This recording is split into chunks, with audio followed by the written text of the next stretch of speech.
ఆరోగ్యం అంటే natural food. Nature మంత్ర ఇప్పుడే మీ ఇంటికి తెచ్చుకోండి. హాయ్. నువ్వు హాయిగానే ఉంటావు. ఏంటి ఇన్ని కప్పులున్నాయి? బాగా టెన్షన్ పడ్డావా? అసలు మా ఇంటికి ఎందుకు ఫోన్ చేసావు? మీ నాన్న అప్పడుగుదామని. అడగాల్సింది. ఇచ్చేవారా? ఇచ్చేవారు గోబ్ మీద. చూడు, మళ్ళీ ఇంకెప్పుడు మా ఇంటికి ఫోన్ చేయొద్దు. సరే, నేనే డైరెక్ట్ గా వస్తా. వస్తావా? చెప్తా.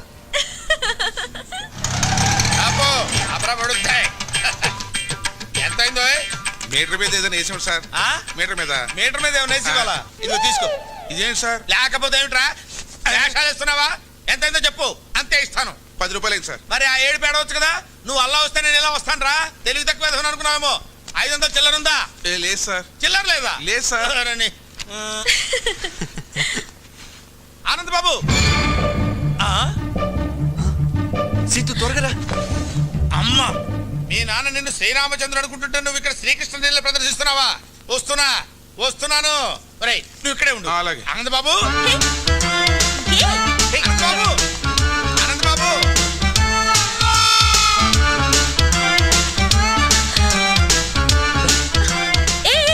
ఏంటిదంతా? ఎవరైనా చెప్తాను పద.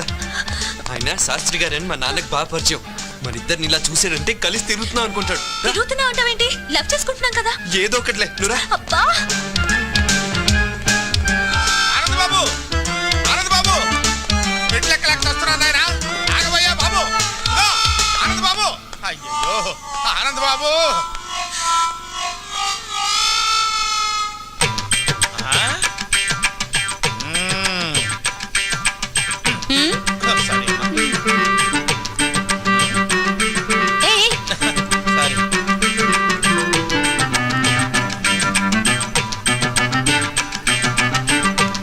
బాబు, ఏం లేదు. ఇక్కడ ఏం చేస్తున్నారా అని. చిలిపి పనులు చేసుకుంటున్నాం. ఓహో, చిలిపి పనులు చేసుకోవడానికి ఈ ప్లేస్ దొరికిందా మీకు? మీ ఇంటికి రమ్మంటారా? క్యారీ ఆనంద్ బాబు, ఇది బట్టల కొట్ట, చిలిపి పనులు చేసుకునే సెంటరా? వద్దు పెడితే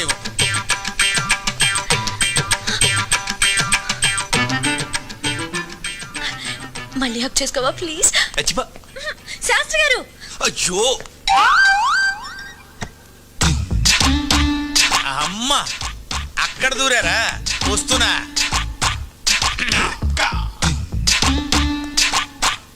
లోపల ఎవరన్నా ఉన్నారండి? ఉన్నారు, లోపలికి రండి.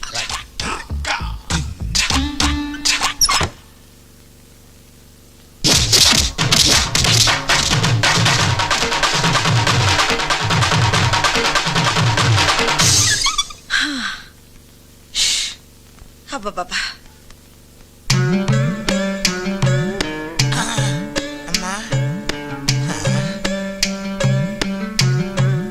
లోపల ఎవరైనా ఉన్నారా అని అడిగితే బతకటమే కాకుండా జేబులో ఉన్న 500 రూపాయలు కూడా కొట్టేసింది ఆయన. ఇప్పుడు ఎలాగా? రక్షించావు తల్లి.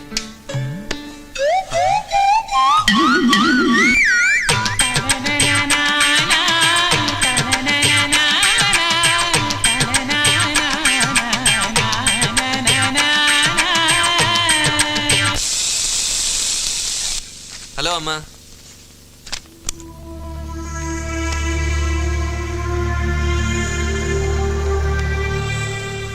ఏంటమ్మా అలా ఉన్నావు?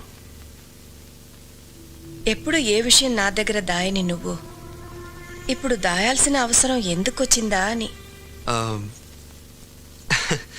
దాయాలని కాదమ్మా, కానీ ఎలా చెప్పాలా అని. ఆ అమ్మాయి చాలా మంచిదమ్మా, మా కాలేజీలోనే చదువుతుంది. ప్రేమిస్తున్నావా? తనని చూస్తే నువ్వు తప్పకుండా ఇష్టపడతావమ్మా. ఆ అమ్మాయి అలాంటిది. కావాలంటే చూడు, ఇదిగో.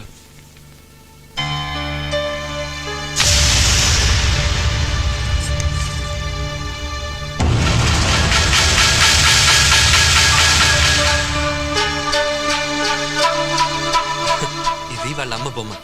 ఇది వేసి తను మా కాలేజ్ తరఫున ఫస్ట్ ప్రైజ్ గెలుచుకుంది.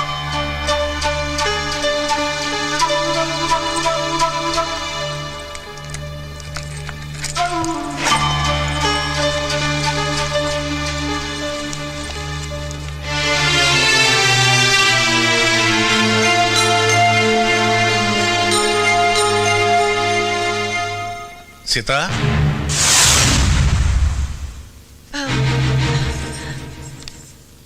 ఏమిటి చూస్తున్నావు? అది అది అది ఏం లేదండి.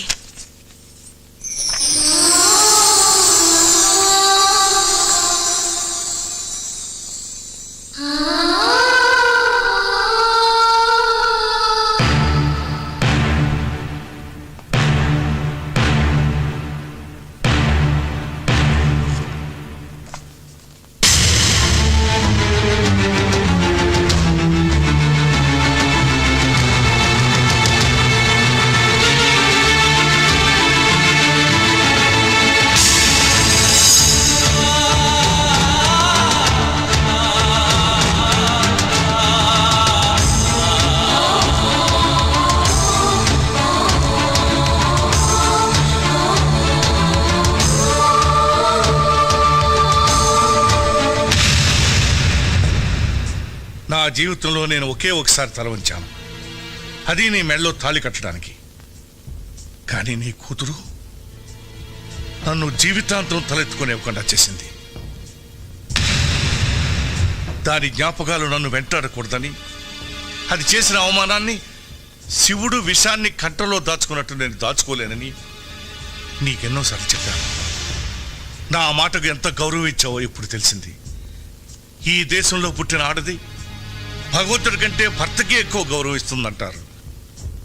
అది అబద్ధమని నువ్వు రుజువు చేశావు.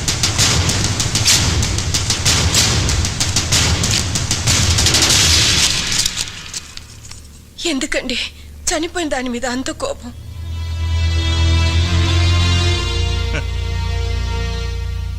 నేనింకా బ్రతికే ఉన్నానుగా.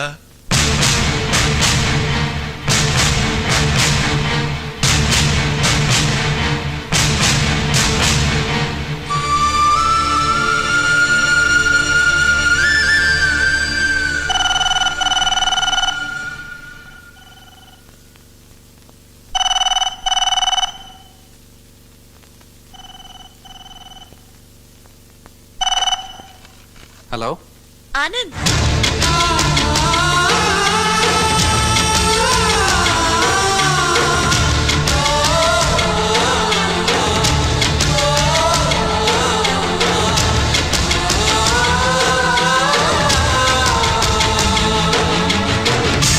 ఏమేవ్ వంట అయిందా? అవలేదన్నమాట. నా మొహర కప్పు కాఫీ పడేస్తావా? ఇవ్వమన్నమాట. Okay okay. నమస్తే అండి. ఎవరయ్యా నువ్వు? నా పేరు తాడిబాబు అండి. ఏం కావాలి? నాకు ఒక అమ్మాయి కావాలండి. ఏమిటి ఏమిటి ఏమిటో మాట్లాడది? ఎవరితో మాట్లాడుతున్నావు? తెలిసి మాట్లాడుతున్నావా? సార్ అందుకు కాదు సార్, పెళ్లికి సార్, పెళ్లి చేసుకోవడానికి అమ్మాయి కావాలి సార్. ఆ ఏడుపు ముందు ఆడవచ్చు కదా. చెయ్యిలా చూపించు. సార్ ఇటు తిప్పు. తిప్పే ఇటు తిప్పు. తిప్పే. ఏది ఏదో వివాహరక నీ పిండాకుడు నీ జన్మకు పెళ్ళి పో. భలేవారండి. ఆ. నా చేతిలో 5 స్టార్ హోటల్స్, ఆ? పేపర్ మిల్లులు, షుగర్ ఫ్యాక్టరీలు ఉన్నప్పుడు ఇంకా రేఖలు ఎందుకండి? అలాగా ఆ. మరి చెప్పవే, ఏమిటా నిలబడి ఉన్నావు? కూర్చో. థాంక్స్, కూర్చో. థాంక్స్. సింహాసనం మీద కూర్చో. ఇంత ముందు పెళ్లి చూపులు ఏమన్నా జరిగాయా? సూపులు చాలా జరిగాయండి, కానీ పెళ్లిళ్ళు మాత్రం 3 సార్. పెళ్లిళ్ళు 3 అయ్యాయి. అవునండి. వాళ్ళు ఏమైపోయారు? పోయారు సార్. అంటే లేచిపోయారా పారిపోయారా? కాదు సార్, చచ్చిపోయారు. ముగ్గురు చచ్చిపోయారా? ఎందువల్ల? మొదటి భార్య బల్లి పడిన పాయసం తిని చచ్చిపోయింది సార్. 2 బల్లి పడిన పాయసమే తిని చచ్చిపోయింది సార్. 3 తల పగిలి చచ్చిపోయింది సార్. అవును, ఆవిడ బల్లి పడిన పాయసం తిని ఎందుకు చావలేదు? దానికి పాయసం తింటం ఇష్టం లేదు సార్. ఓహో అలాగా. అయితే ఇప్పుడు నీకు బల్లి పడిన పాయసం తిని చచ్చిపోయేటువంటి పెళ్ళాం కావాలా, తల పగిలి చచ్చిపోయేటువంటి పెళ్ళాం కావాలా? ఎలాంటిదైనా పర్వాలేదు, 7 రోజుల్లో పెళ్లి జరగాలి. 7 రోజుల్లో పెళ్లి ఎలా అవుతుందయ్యా? ఇదేమన్నా సంతలో గేదెను కొనుక్కురావడం అనుకున్నావా ఏంటి? 7 రోజులు ఎందుకయ్యా? ఇవాళ ఏ వారం? ఆదివారం. సోమవారానికి వివాహం జరుగుతుంది పో. చూడు, 7 రోజుల్లో పెళ్లి జరగలేదనుకో, కత్తి ఒకటే ఆయన, పోట్లు మాత్రం 7 పడతాయి. ఎందుకు? 7 నా లక్కీ నంబర్.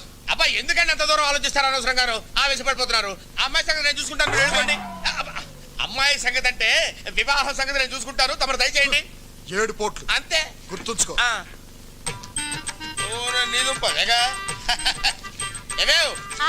కాఫీ పెడతావా? జ్యూస్ తీసుకొస్తానండి. ఓహో, ఈ స్మెల్ వచ్చేసిందే నీ లోపలికి.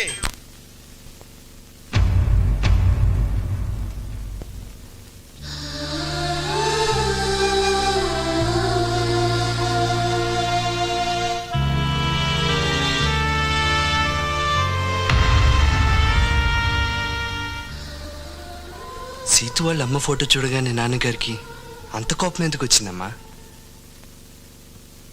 ఇది ఎవరనుకున్నావురా? ఈ ఇంటి దీపం, మా వరాల తల్లి. ఆయన్ని బాధ పెట్టి నాకు కడుపు కోత మిగిల్చి వెళ్ళిపోయింది. అసలు ఏం జరిగిందమ్మా? సీతు వాళ్ళ నాన్న ప్రసాద్ ఒకప్పుడు మన దగ్గర పనిచేసే గుమస్తా కొడుకు. అతను తండ్రి చనిపోతే మన ఇంట్లో పనిచేయడానికి వచ్చాడు. ఎరా చదువుకుంటావా పని చేస్తావా? చదువుకుంటానండి. అయ్యా, వాడి చిన్నపిల్లాడు, వాడికేం తెలీదు. ఏదైనా పనిపించండి అయ్యా. ఏ వయసులో చేయాల్సిన పని ఆ వయసులో చేయాలి. వీడిని నేను చదివిస్తాను. అలా అతన్ని చదివించి పెంచి పెద్దవాడిని చేసి ఆఖరికి పెళ్లి సంబంధం కూడా నిశ్చయిస్తే మొట్టమొదటిసారి ఆయనకు ఎదురు తిరిగాడు. నాకు తెలియకుండా నా పెళ్ళెందుకు నిశ్చయించారు సార్? నువ్వు ఎక్కడ చదవాలో ఏం చదవాలో నిన్ను సంప్రదించే చేశానా? అది చదువు, ఇది జీవితం సార్. నేను మాట ఇచ్చేశాను. మీ మాట కోసం ఇష్టం లేని అమ్మాయిని పెళ్లి చేసుకుని జీవితాంతం బాధపడమంటారా? అసలు అమ్మాయిని చూడకుండా ఇష్టం లేదని ఎలా చెప్తున్నావు? నేను వేరే అమ్మాయిని ఇష్టపడుతున్నాను కనుక. ఎవరు అమ్మాయి? మీనాక్షి.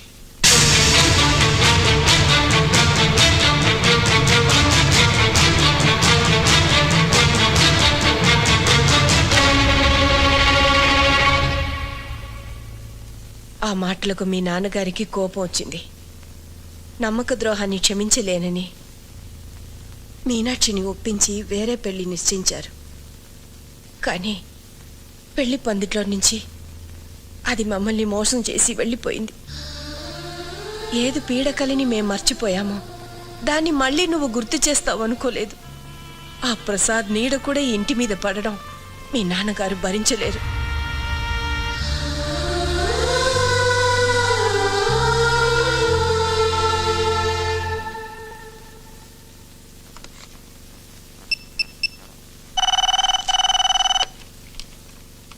హలో,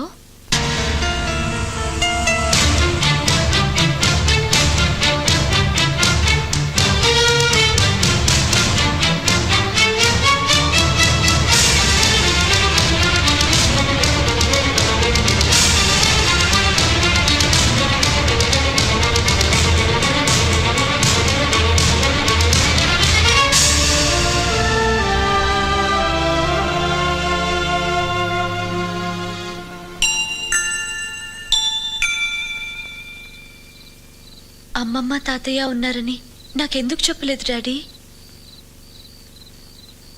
మనల్ని మర్చిపోయిన వాళ్ళ గురించి మనమెందుకమ్మా గుర్తు చేసుకోవడం? ఉండి లేనట్టుండే బంధువుల వల్ల జీవితాంతం బాధపడాల్సి వస్తుంది.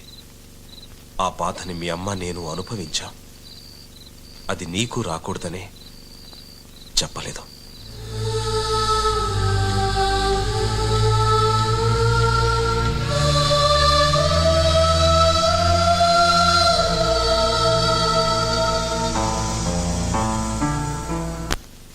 మీ నాన్నతో చెప్పే వచ్చావా? మీరు ఇష్టపడితే మిమ్మల్ని తీసుకెళ్ళడానికి వచ్చాను. ఈ ఆలోచన నీదా మీ నాన్నదా? నాదే. ఈ దేశంలో ఆడపిల్లని కన్నా ఏ తండ్రైనా మగపిల్లడింటికి రావడం ధర్మం అనుకుంటే వచ్చి మీ నాన్న కాళ్ళు పట్టుకోమంటావా? రేపెలాగో మీ వయసులో సగం ఉన్న అల్లుడి కాళ్ళు కడుగుతారు. సాంప్రదాయం పేరుతో ఆ పని చేయగలేంది మీకంటే పెద్దవారు. మీ వల్ల కూతుర్ని దూరం చేసుకున్న మా నాన్నగారు కాళ్ళు పట్టుకోవడంలో తప్పే ఉందండి. మీ కూతురు చనిపోయిందని ఫోన్ చేస్తే నా కూతురు చచ్చి 20 ఏళ్ళయింది, ఇప్పుడు చచ్చిందెవరో నాకు తెలీదు అని ఫోన్ పెట్టేశాడు. ప్రేమాభిమానాలు లేని ఆ పెద్ద మనిషి కాళ్ళు కాదు కదా, కనీసం మొహం కూడా చూడలేను. అలా అనకండి సార్. దూరంగా నిలబడిన మనుషులు దగ్గర అవ్వాలంటే ఎవరో ఒకరు నడక ప్రారంభించాలి. అది మీరే ఎందుకు కాకూడదు? నీకోసం కాకపోయినా నా కూతురి కోసం నడుస్తాను. ఎన్ని వందల వేల మైళ్ళైనా నడుస్తాను. బట్ నేను నడవడానికి ముందు ఈ ప్రశ్నకు సమాధానం చెప్పు. నిన్ను ప్రేమించానని నా సీతు నాతో చెప్పింది. నా కూతుర్ని ప్రేమించానని మీ నాన్నతో నువ్వు చెప్పావా? లేదు, చెప్పవు, చెప్పలేవు. వద్దానంద్, నా కూతుర్ని మర్చిపో. ఒకనాడు మీ నాన్న మూలంగా మా ప్రేమకు నా భార్య ప్రాణాన్ని ఖరీదు కట్టాను. మళ్ళీ మీ ప్రేమకు ఎవరి జీవితాన్ని ఖరీదు కట్టాల్సి వస్తుందో వద్దు. I can't imagine that. I can't imagine that.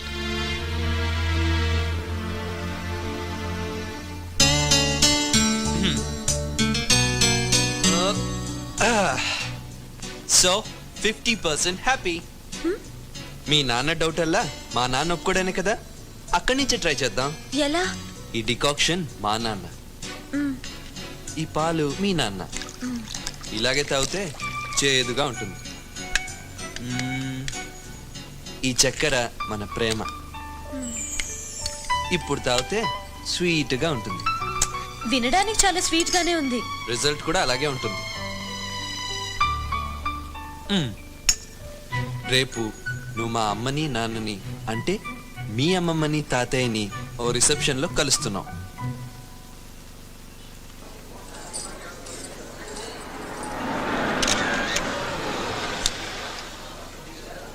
Situ, నాన్నొచ్చారు.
Sir, ఇందాక గులాబీ ఇవ్వటం మర్చిపోయాను.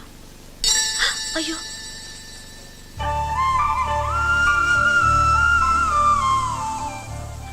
అది కింద పడింది కదమ్మా. మీ కాళ్ళ దగ్గరేగా పడింది. ఇంకోటి ఇస్తాను, థ్యాంక్స్ అమ్మా. తీసుకోండి.